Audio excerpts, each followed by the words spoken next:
મુસલમાન ને હિન્દુના વાડા કોણે ઉભા કર્યા મને ખબર નથી પડતી. ચંદ રાજકારણીઓ લડાવી મારે છે, નહીતર કાશ્મીરનો પ્રશ્ન અને દુનિયાનો પ્રશ્ન સરદાર વલ્લભ પટેલ પાસે જો આ પ્રશ્ન હોત તો કોઈ દી ઉભો ન રહ્યો હોત.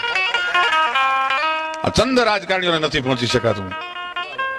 કોઈનું નામ નથી લેતો, કોઈ પક્ષનું નામ નથી લેતો, બાકી આવા પ્રશ્નો ન ઉભા હોય.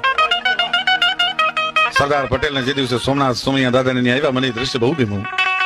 હમણાં જ મેં એ દ્રશ્ય જોયું, મને દ્રશ્ય બહુ ગમ્યું. સરદારે અંજલિ ભરી હો. તમે ક્ષત્રિય એટલે તમે ક્ષત્રિયના ઘરે જન્મ્યા છો એટલે તમે ક્ષત્રિય છો નહીં. સરદાર પટેલ થી દુનિયામાં શ્રેષ્ઠ ક્ષત્રિય તમને કોણ મળે? હું આ જાહેરમાં કહું છું, આવો શ્રેષ્ઠ ક્ષત્રિય ન મળી શકે કોઈ દિવસ. જેનામાં ક્ષાત્રવટ હોય, ક્ષાત્ર ધર્મના ગુણ હોય, એને ક્ષત્રિય કહેવાય.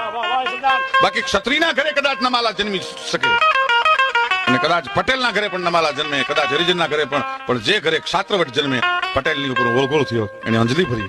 સોમૈયા દાદાની સામે પ્રતિજ્ઞા કરી કે આ દેશના ધર્મને તોડવા માટે, આ દેશના ધર્મને ભાંગી નાખવા માટે અનેક કાળકર્મોએ અનેક ઢીંગાણા ખેલ્યા છે, પણ એ સોમૈયા દાદા દુનિયાના તમામ ધર્મો નાશ પામે પણ ભારતનો હિન્દુ ધર્મ કોઈ દી નાશ નહીં પામે. તારા મંદિરનો જીર્ણોદ્ધાર ન કરું તો હું સરદાર વલ્લભભાઈ પટેલ નહીં.